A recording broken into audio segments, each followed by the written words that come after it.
The first thing we notice when looking at the main image on the front of this DVD is that it's a close-up on the protagonist.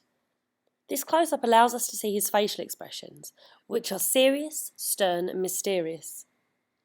The fact that he's looking off to his left creates a sense of enigma. It makes us as an audience member want to find out what it is he's looking at, and therefore draws us in.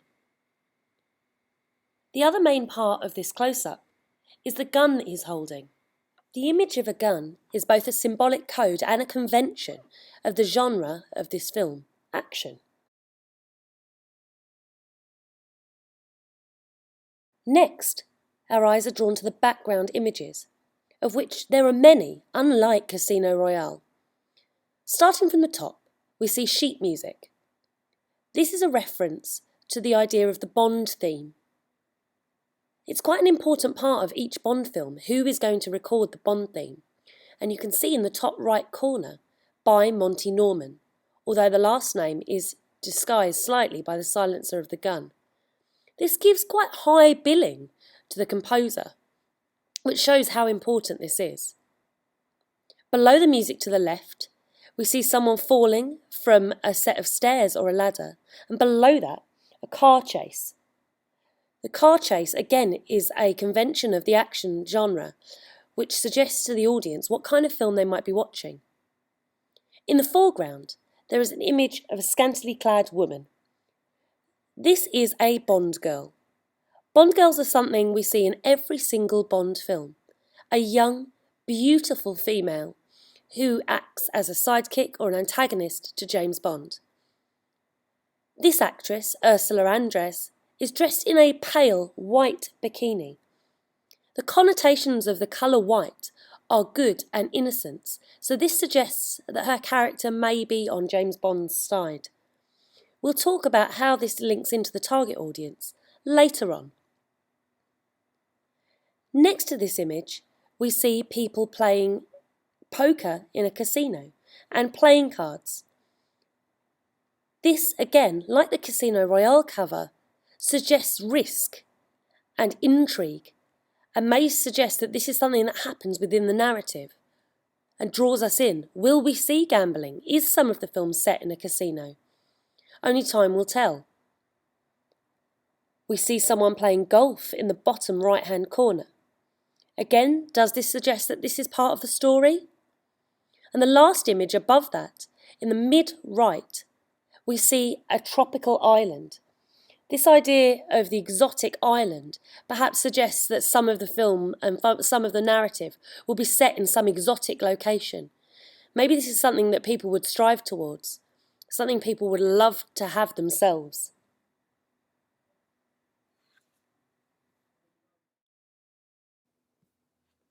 Looking at the text on the front cover, you notice that the text is at the top and the bottom of the cover, not in the centre like Casino Royale.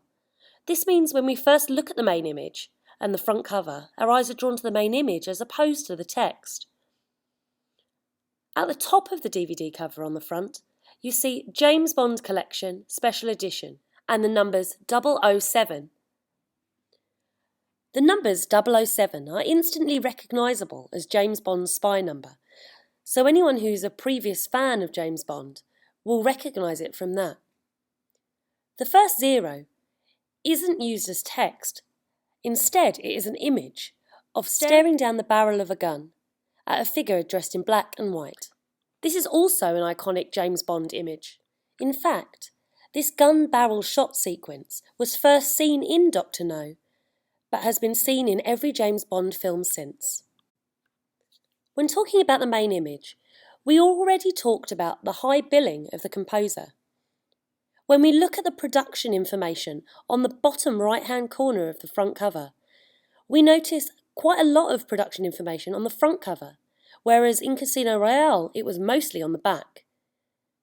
You also note that equal billing is given to the producers, composers, writer, and stars, showing that they were all equally important in this time of filmmaking, as opposed to the star billing and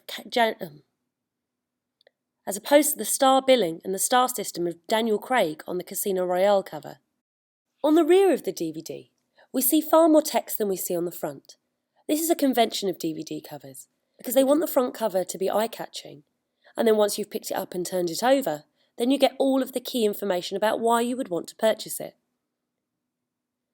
We see about halfway down the back cover the phrase bonus material. This will be a draw for audience members because it gives them the ability to see things that they can't with watching the film online. Things like additional documentaries, 007 Mission Control, trailers, TV spots and radio interviews. Extra things that might draw them to buy this cover. The last thing to note in the text of the back cover is right at the top left and right hand corners. We see 007 with the gun imagery coming off of the 7. This is the same imagery that we saw on the front of the Casino Royale cover, which continues with this idea of brand identity and franchise.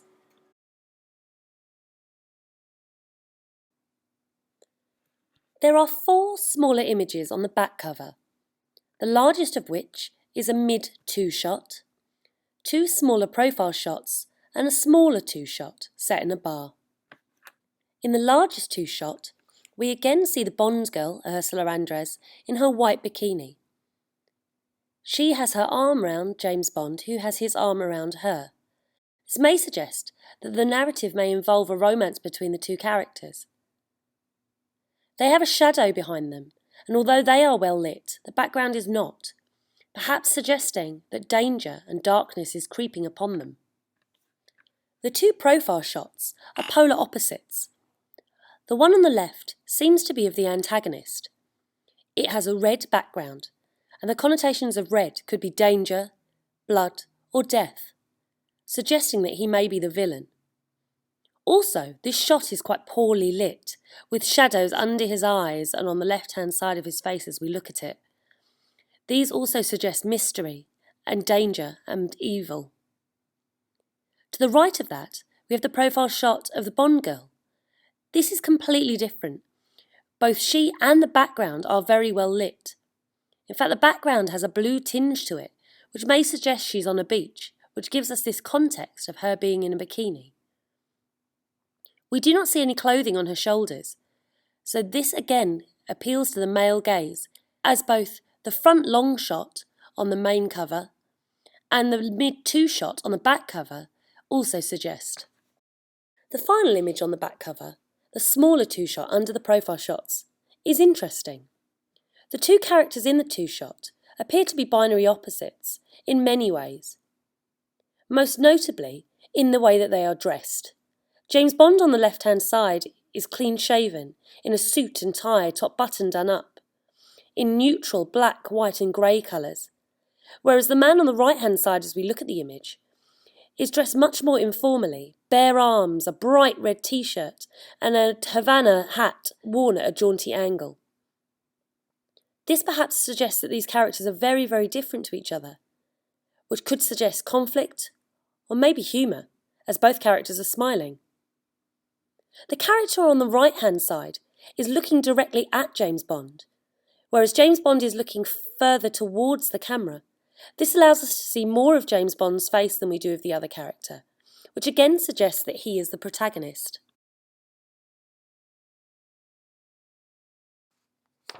So finally, we need to talk about target audience. Our primary target audience, from looking at this DVD cover, are male. This is for a variety of reasons. 1, we have images that adhere to the male gaze, things that men would look at and find attractive, particularly the long shot of the Bond girl on the front cover. There are also images that appeal stereotypically to male interests. The car chase we see on the bottom left-hand side of the main image, the gun that James Bond is holding, the gambling in the centre of the main image. Also, stereotypically, the action genre is tailored towards men due to these images and due to these interests. Talking about psychographics, this DVD would appeal to 2 different groups, particularly strivers. Strivers want to be more aspirational than they are, and so within this cover they'll see the suit, they'll see the concept, they'll see how aspirational James Bond and his actions are, how exciting his life is. They would like to have that, but their income limits them, and their lifestyles also limit them in becoming this character, apart from the fact it's highly unlikely. So when we come back to demographics, these groups, these strivers would fall into C1, C2 and the D groups, so through skilled manual workers down to working class. This is for a similar aspirational reason to strivers. A secondary target audience for this cover would be fans of the James Bond franchise. James Bond is a massive franchise with many, many films. So fans of this franchise are more likely to want to engage with, interact with and buy these DVDs. These, in terms of psychographics, may fall into the believers category. Believers are loyal and tend to stick with similar things that they know that they already appreciate. And if they know that they already appreciate James Bond and the action genre, then this DVD cover is going to make them confident that this is too something that they would enjoy.